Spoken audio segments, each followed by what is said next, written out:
Due Process, winner of 25 regional Emmy Awards, including the 2014 New York Emmys for our coverage of criminal justice and current affairs.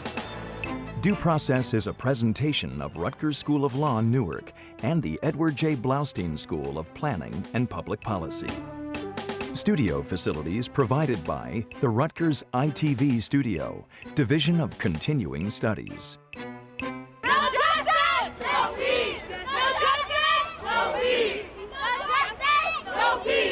Abuse, brutality, bias.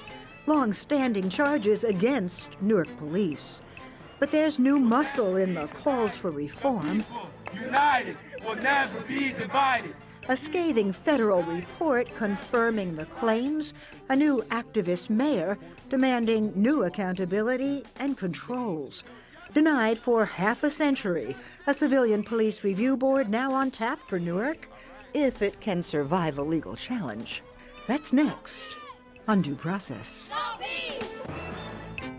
Major funding for Due Process provided by the Fund for New Jersey, supporting informed citizens for an effective democracy. Additional funding from the New Jersey State Bar Foundation.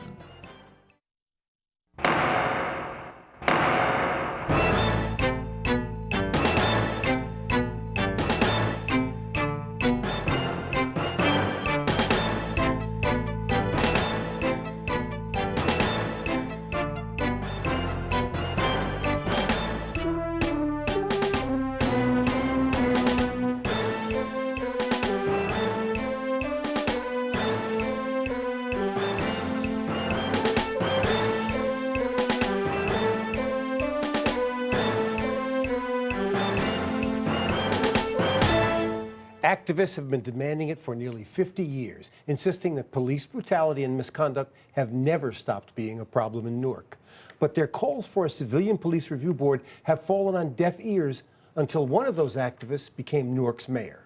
I'm Raymond Brown.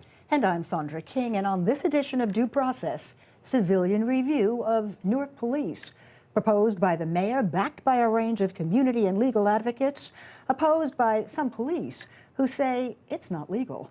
We'll hear from all sides here in the studio, but first, a look from the streets and the archives to frame the passion that surrounds this issue. It didn't start in '67, though the civil unrest that left 26 dead was triggered by the beating and rumored killing by white police of a black cabbie in a traffic stop. The immediate problem was, of course, the cab driver that was beaten by the policeman. But what caused the riot was what caused the riot all over America.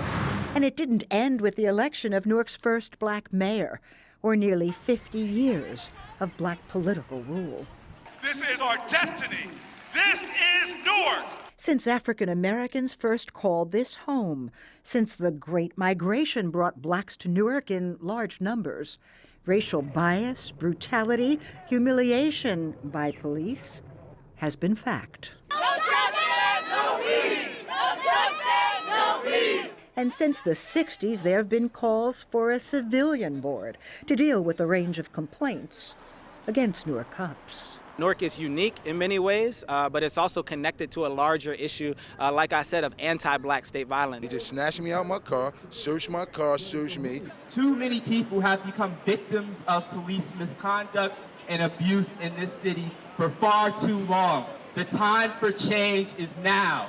And since the 60s, there have been calls for a civilian board to deal with a range of complaints against Newark cops. These people are not going to change just because we ask them to change. For generations, those calls were largely ignored. Watch out, America, here comes Newark. Then Newark elected this man, son of activist poet Emmy Baraka. I thought all we had to do was get rid of those white folks, and we would live happily ever after. Among the longest and loudest Newark voices against police abuse. I got my head split open, my teeth knocked out.